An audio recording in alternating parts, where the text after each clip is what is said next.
अस्सलाम वालेकुम स्टूडेंट्स, उम्मीद करती हूँ आप सब बिल्कुल खैरियत से होंगे। जी तो स्टूडेंट्स, आज जो है वो मैथमेटिकल इकोनॉमिक्स पार्ट 1 की यानी इको 606 के असाइनमेंट नंबर 2 का सलूशन जो है वो मैं आपसे शेयर करूँगी, जिसकी ड्यू डेट जो है वो जुलाई 1, 2024 है। यानी 1 जुलाई तक आप जो है वो इसको सबमिट करवा सकते हैं। ठीक है। सॉल्यूशन शेयर करने से पहले मैं आपसे कहूँगी कि अगर आपने मेरे चैनल को सब्सक्राइब नहीं किया है अभी तक, तो आप प्लीज़ मेरे चैनल को सबसे पहले सब्सक्राइब कीजिएगा, ताकि जो मेरी आने वाली हर वीडियो जो आप तक जो है आसानी पहुँच सके। और अगर किसी भी असाइनमेंट, क्विज़ेस या जीडीबी या आपको कोई लेक्चर्स चाहिए हो, तो आप मुझसे जो है वो विद कोड हैंडआउट्स के नाम जो है वो मुझे बताएँ। मैं इंशाल्लाह आपको उससे है वो शेयर करूँगी। क्लियर। और अगर कोई असाइनमेंट का आपको सलूशन नहीं मिल रहा तो आप मुझसे शेयर करें, मैं आपको जो है वो उसका असाइनमेंट का सलूशन आपको प्रोवाइड करूँगी। जी तो स्टूडेंट, हमारे पास जो क्वेश्चन गिवन है असाइनमेंट का, तो वो ये है कि suppose a company produces two goods X and Y. कि यानी एक फ़र्ज़ करते हैं कि एक कंपनी है जो दो गुड्स यानी दो चीज़ें जो है वो प्रोड्यूस कर रही है, जिनका एक का नाम हम एक्स ले देते हैं और दूसरी जो चीज़ है वो हमारे पास वाई है। तो they have estimated the following demand function of their products. हमारे पास जो है वो कहते हैं कि एक एस्टिमेट यानी जो हमारे पास एक डिमांड फंक्शन है इन प्रोडक्ट्स का, वो क्या है कि Q is equal to 250 minus 3P plus 0.02 y है। ठीक है। तो यहाँ पे हमारे पास जो Q है वो एक क्वांटिटी है, P प्राइस को रिप्रेजेंट करता है, Y इनकम को रिप्रेजेंट करता है। क्लियर। अब यहाँ पे हमारे पास जो रिक्वायरमेंट्स है यानी जो हमने फाइंड आउट करना है वो क्या करना है, हम यहाँ पे देखते हैं। यहाँ पे आप देखिए हमारे पास दो रिक्वायरमेंट्स हैं। एक हमने जो है वो price elasticity of demand at P is equal to 50 find out करना है, और दूसरा B जो है वो हमारे पास income elasticity of demand at Y is equal to 5000 हमने जो है वो इसको फाइंड आउट करना है। क्लियर। चलते हैं अब हम अपने सोल्यूशन की तरफ। जी तो स्टूडेंट, सोल्यूशन हमारे पास सबसे पहले यहाँ से स्टार्ट होता है कि Q is equal to 250 minus 3P plus 0.02 y, जो हमें गिवन क्वेश्चन था। ठीक है, क्वांटिटी डिमांड। तो यहाँ पे हमारे पास P जो है वो 50 है गिवन, और Y जो है वो हमारे पास 5000 है। क्लियर। तो सबसे पहले हमारे पास जो फाइंड आउट हमने करना है price elasticity of demand at P is equal to 50, यानी हमने जो है वो डिमांड जो हमारे पास Q जो गिवन है उसकी हमने प्राइस इलास्टिसिटी फाइंड आउट करनी है, और वहाँ पे हमने P की जगह पे जो वैल्यू है वो 50 जो है वो पुट करनी है। क्लियर। अब हमारे पास प्राइस इलास्टिसिटी ऑफ डिमांड का फार्मूला क्या होता है, EP is equal to D Q over D P over Q over P, या हम इसको ऐसे कह सकते हैं partial Q over partial P over Q over P. Clear. जी तो स्टूडेंट्स, नेक्स्ट हमारे पास जो है वो हम सबसे पहले हमने क्या करना है, now we first taking the partial derivative of Q with respect to P equation 1। जो मेरे पास गिवन फार्मूला आप देख सकते हैं यहाँ पे Q is equal to 250 minus 3P plus 0.02 y, इसको मैंने इक्वेशन नंबर 1 का नाम दे दिया।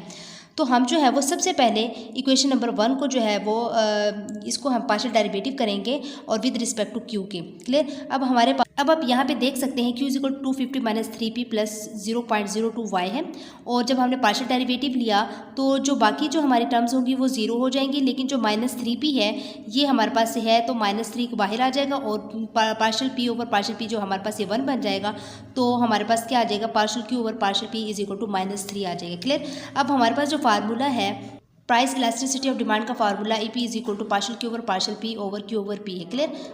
अब partial Q over partial P की वैल्यू हमने निकाल ली है माइनस, अब हमने जो है वो इसकी पार्शियल Q पार्शियल P की वैल्यू तो निकाली -3।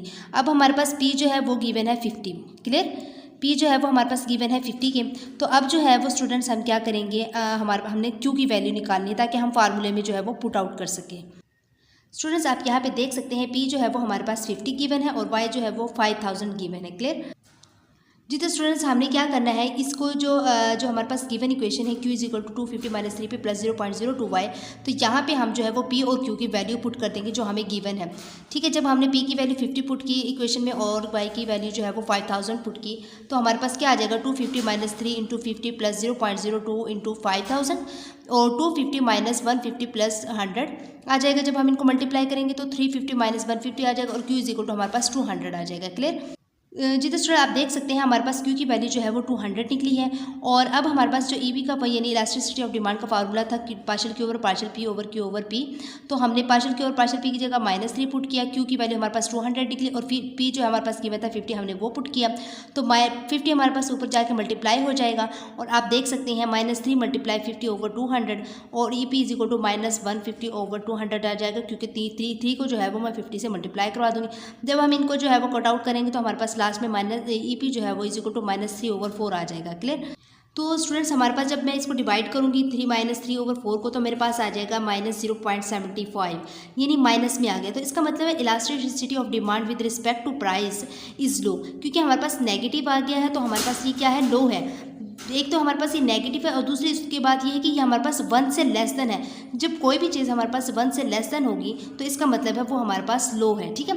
तो यहाँ पे 0.75 है, यानी 1 से लेस देन है, तो elasticity of demand with respect to price is low, less price elasticity होगी। क्लियर। अब नेक्स्ट जो हम है पार्ट नंबर बी को देखेंगे।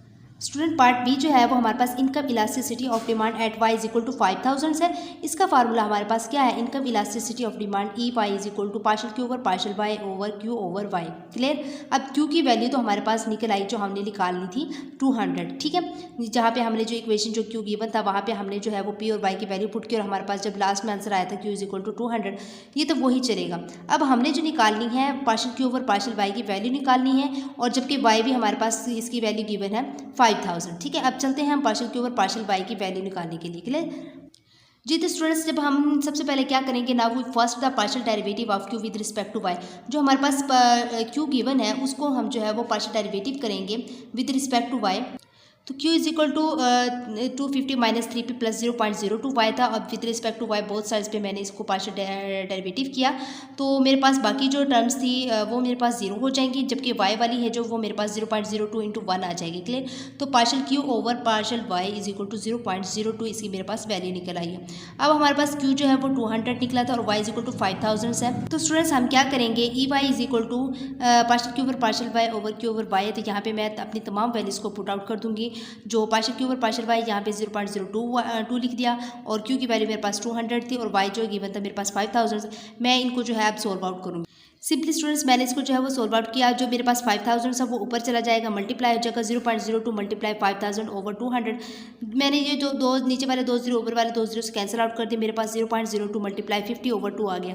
तो फिर मैंने मजीद इसको जो है वो डिवाइड कर दिया 2 को 50 पे, तो जो है मेरे पास क्या आ जाएगा 0.02 मल्टीप्लाई 25। जब मैंने दोनों को मल्टीप्लाई किया तो E Y is equal to 0.5 आ गया। क्लियर। तो यहाँ पे आप देख सकते हैं कि ये भी हमारे पास 1 से लेस देन है, यानी 0.5 है। तो elasticity of demand with respect to income is also low, तो ये भी मेरे पास क्या होगी, लो होगी। तो इसका मतलब है ये लेस इनकम इलास्टिसिटी है। क्लियर। अब जो है मैं अपनी elasticity of demand with respect to income और elasticity of demand with respect to price जो है मैं इनका जो है वो इंटरप्रिटेटिव कंपैरिजन करूंगी। चलते हैं अब हम अपने कंपैरिजन की तरफ। जी। तो स्टूडेंट्स आप देख सकते हैं कि मैंने यहाँ पे कंपैरिजन किया है कि ईपी की वैल्यू जो हमारे पास क्या थी, -0.75 थी। अगर मैं बोथ साइड्स पर इसका मोड ले लूँ तो EP mod is equal to -0.75 का मोड ले लूँ, तो मेरे पास ये क्या हो जाएगा, मोड लेने से हमारे पास वैल्यू प्लस में आ जाती है 0.75। तो ई वाई की वैल्यू जो है वो हमारे पास 0.5 है। बेशक से मोड ले लिया है, लेकिन हमारे पास ये ईपी की वैल्यू जो निकली थी माइनस में निकली थी, तो इसका मतलब है ई वाई बेशक से हमारे पास 0.5 है, और जबकि ईपी जो है वो 0.75 है। तो लेकिन नेगेटिव है, नेगेटिव जितनी बड़ी रकम हो तो वो उतनी ही पॉजिटिव की निस्बत छोटी होती है, ठीक है। तो ई वाई जो है वो हमारे पास ग्रेटर देन होगा ईपी की निस्बत, तो हम क्या लिख सकते हैं कि E Y greater than EP mod. Clear. EP mod जाहिर करता है कि यहाँ पे हमारे पास नेगेटिव वैल्यू है ईपी की। क्लियर। नेक्स्ट हम यहाँ पे कह सकते हैं कि therefore demand curve is relative term is more elastic with respect to income as compare to price. जो हमारे पास इनकम की जो इलास्टिसिटी है वो मोर है एज कम्पेयर टू प्राइस के। जी। तो स्टूडेंट्स ये आज का जो है वो आपकी इको 606 के असाइनमेंट नंबर 2 का सोल्यूशन था।